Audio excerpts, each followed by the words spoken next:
Hey guys, welcome back to Clownfish TV. This is Neon. I am not here with Geeky Sparkles, but we're going to talk about the situation with 1D&D, with the Dungeons & Dragons OGL 1.1, the controversial new license agreement from Wizards of the Coast. It has been rocking the D&D fandom, the tabletop community, to the very core. And we knew that changes were coming to Dungeons & Dragons, because Cynthia Williams, the new president of Wizards of the Coast, comes from Microsoft, as does her new boss, Chris Cox, who took the place of Brian Goldner at Hasbro. They both are Microsoft people, and they have talked at length about how under-monetized D&D is. And we did not think that that was going to include rewriting the open game license to make sure that Wizards basically can take any third-party content that they want without giving you royalties. That seems to be the language of the contract, and a lot of people having a lot of questions about this decision. And the OGL 1.1 language was leaked on Gizmodo, and props to the team over at Gizmodo, the writer, which I forget your name off the top of my head, and I'm sorry about that, but props to them for writing that article. And it kind of exposed what Wizards was planning, and they were radio silent. And people were like, no, guys, the sky's not falling. You're overreacting. You're overreacting. Wizards would never do that. Wizards of the Coast is a community. It's not a company. What are you talking about? Look at all the stuff they've done for us. They're a community. They're getting rid of the racist language. We're taking the violence out of the game. All the furries are people too. We're gonna LARP in the coffee shop now because, the toxic old OSR gamers. And speaking of which, I want to remind you guys, I did a video on this last week. There was a hit piece done on OSR gamers on alternatives to D&D just days before this was leaked. I believe that was deliberate.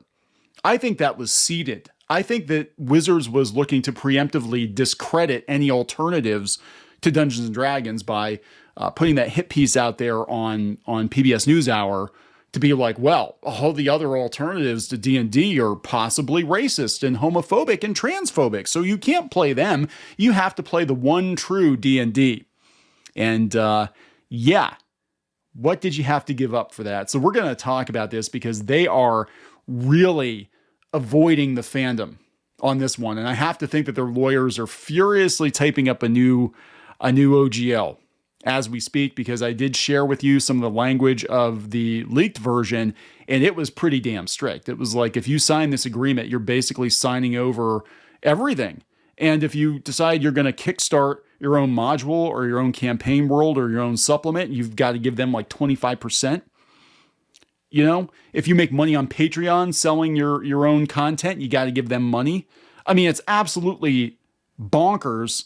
And already there are companies saying that they're going to offer alternatives. I expect a lot of alternatives to pop up, and there may or may not be something in the works that was in the works last year before this was announced that I may or may not be involved in that just hasn't been announced yet.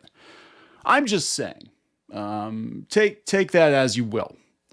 So it might be that old Neon at Clownfish TV saw the writing on the wall years ago and, made plans accordingly, even though everybody else said that was nuts. Wizards would never pull the rug out from underneath people like that. That might be the case. So anyway, we're going to talk about all this. Before we get into it any further, please subscribe for more pop culture news, views, and rants. Guys, over 285,000, almost 286,000 subs. Make sure you hit the like button, the subscribe button, make sure the bell is on. YouTube was up to some shenanigans this week. In fact, they had numbers missing from a lot of YouTube accounts for like 4 days. 4 days of ad revenue and analytics missing for some people. And they still haven't been fully reinstated. So make sure that you like and subscribe. So I can't understate how massive the backlash has been to 1D&D OGL 1.1. It is insane. I have never seen the tabletop community come together in such hatred for Wizards of the Coast. Now, Wizards is in trouble. This is kind of where I think all this came from. They brought in Cynthia Williams. They had a really bad quarter And the mainstream press was actually dragging Magic the Gathering. They said that it's because you guys are getting greedy and you're printing too many cards and you're killing the market. And then they turn around and announce this shit. I'm like, what is wrong with you? You know, I mean, again, this is Hasbro. Hasbro is going to Hasbro. My Little Pony fans, G.I. Joe fans, Transformers fans, we've all been through this. But for some reason, 5e D&D players didn't realize that D&D was owned by this corporation. They thought that it was a big friendly community and WotC was on their side. I remember last year and the year before, I criticized Wizards of the Coast. In fact, I'm going to strut a little bit here because this is still a sticking point for me 2 or 3 years later. I got to tell you.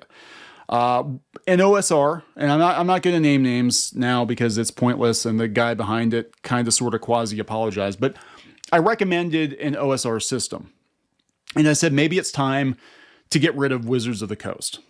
Maybe it's time to move on from Wizards. At that point, it was because Wizards was getting, I believe, incredibly political.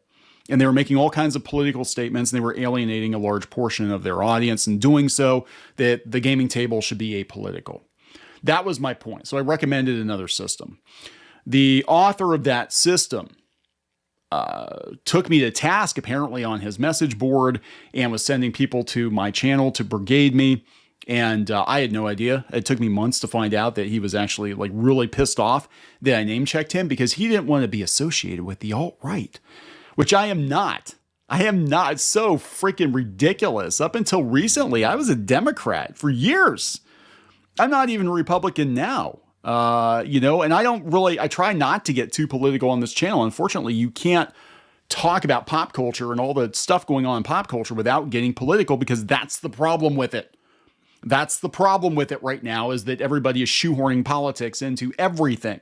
That was the complaint I had about Wizards of the Coast.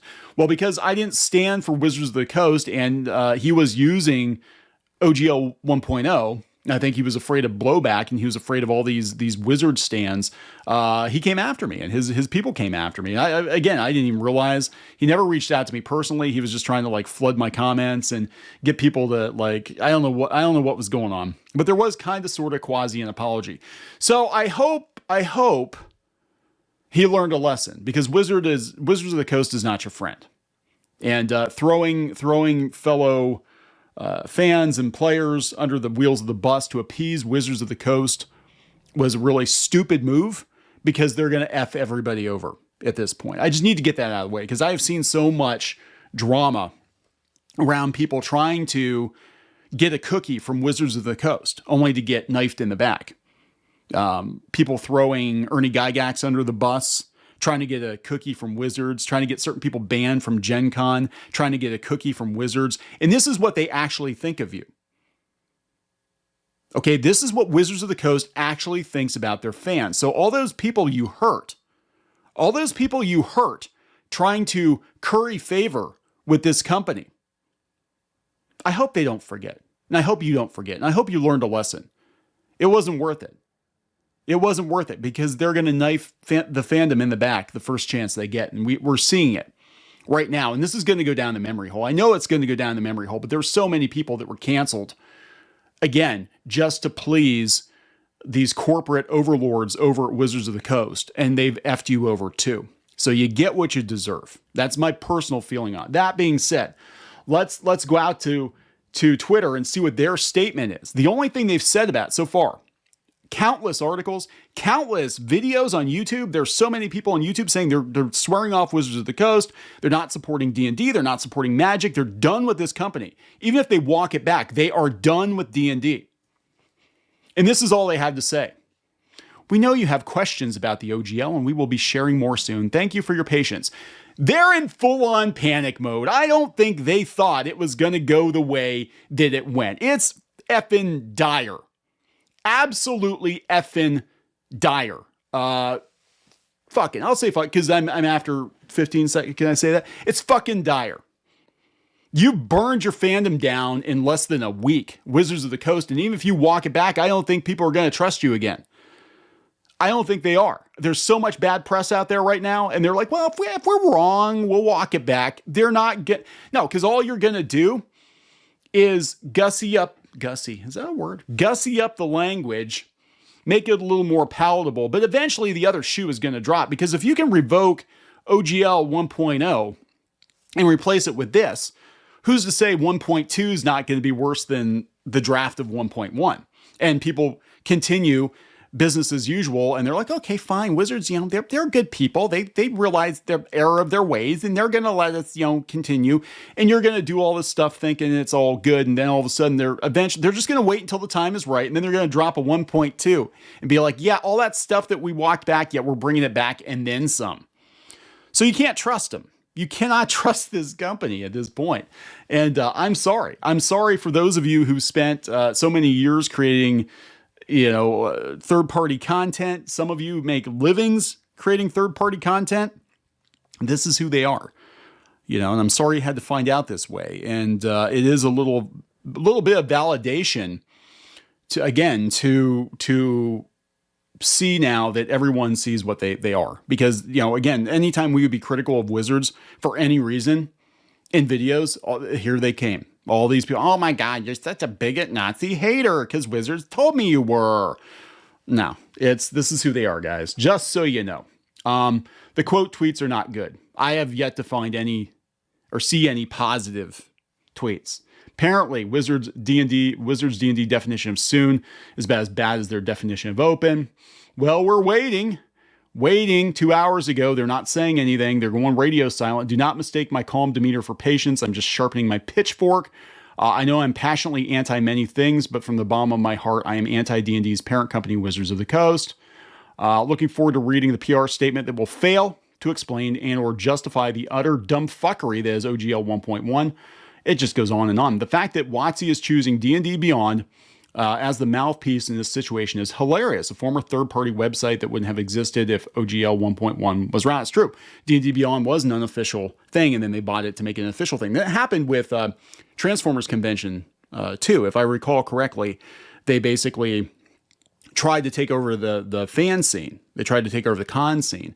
And it didn't end very well for them. Linda Kodega, I think she is the one, if I am not mistaken, that broke the story on Gizmodo. I'm assuming this announcement is today. I'm really skeptical they would pay this and then make people wait. TikTok.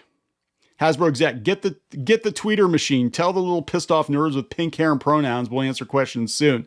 Some absolute legend at WotC. Got it, boss. Absolute legend. Post tweet below. Absolute legend. Leaves for lunch. Does not return.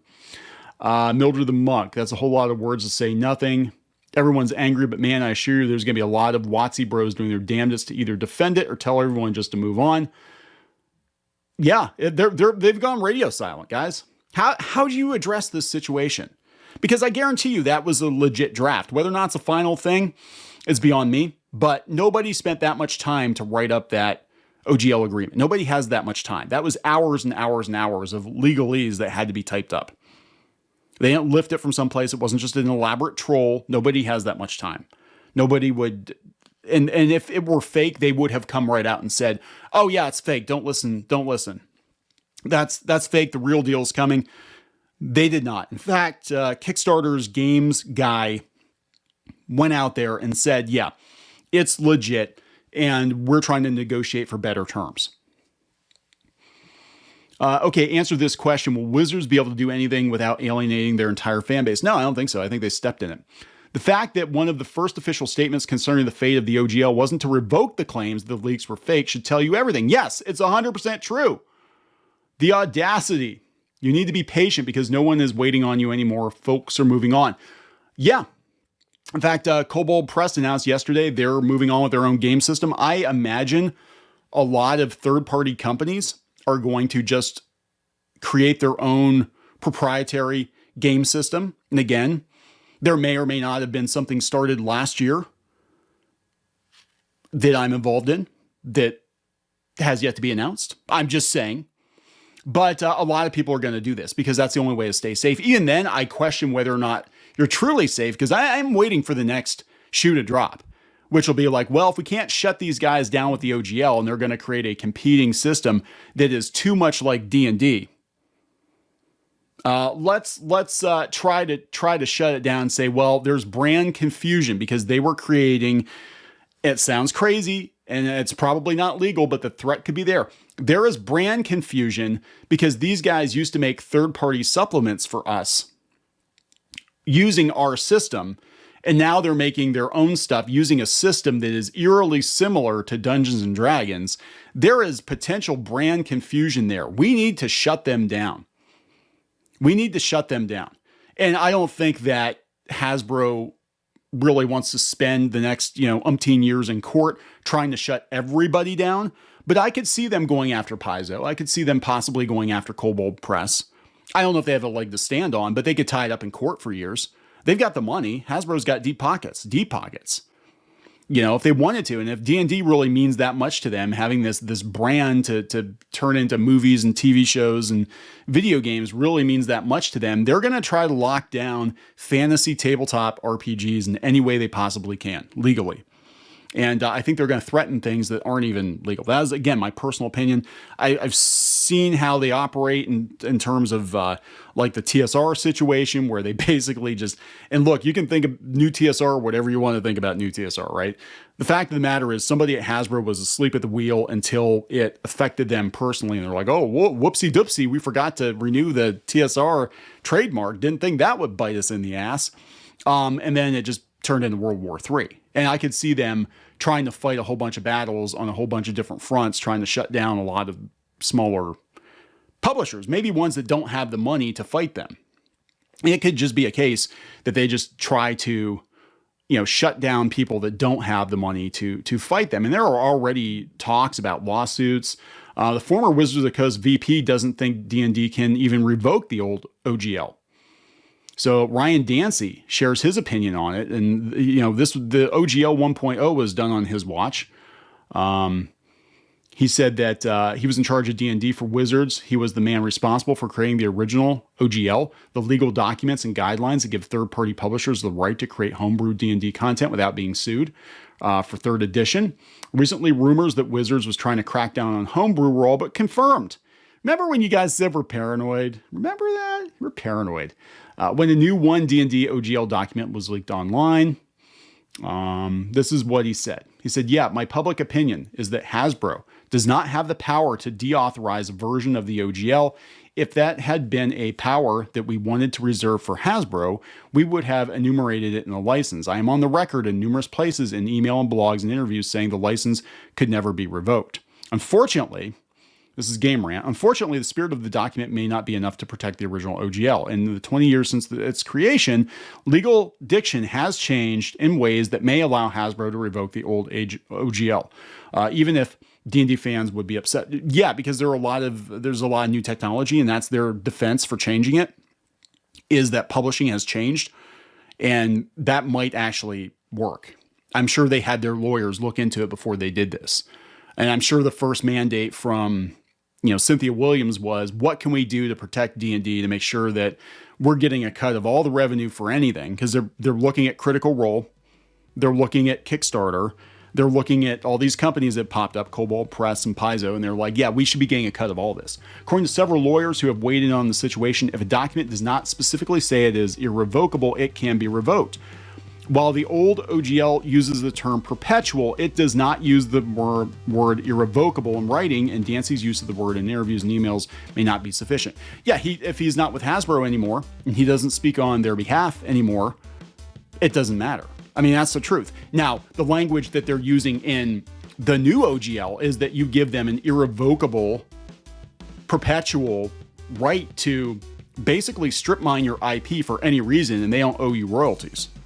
I mean, it flat out says it in the language of the contract. So I do think it's legally binding. I don't think Hasbro would be willing to gamble on pissing off the fans this bad unless they had their Hasbro corporate lawyers look into it. And they've got some of the best lawyers on the planet. Companies like Hasbro and Disney and Hollywood studios and all that, they've got very, very good lawyers looking into this. I guarantee you they looked into it long and hard, and they've probably been looking into it for years, even before Cynthia Williams showed up, because they're probably, as much as they praise Critical Role, they're probably extremely pissed that they're not getting a cut. Every time there's a Kickstarter that does $1 million for unofficial D&D supplements, they're getting pissed. So this is a huge problem. I don't know if they're going to rebound from this. I think we're going to see a lot of competing systems pop up for sure, and they have nobody to blame but themselves. They have nobody to blame but themselves. So I'm going to wrap this one up. Please subscribe for more pop culture news, views, and rants, guys. We will talk later.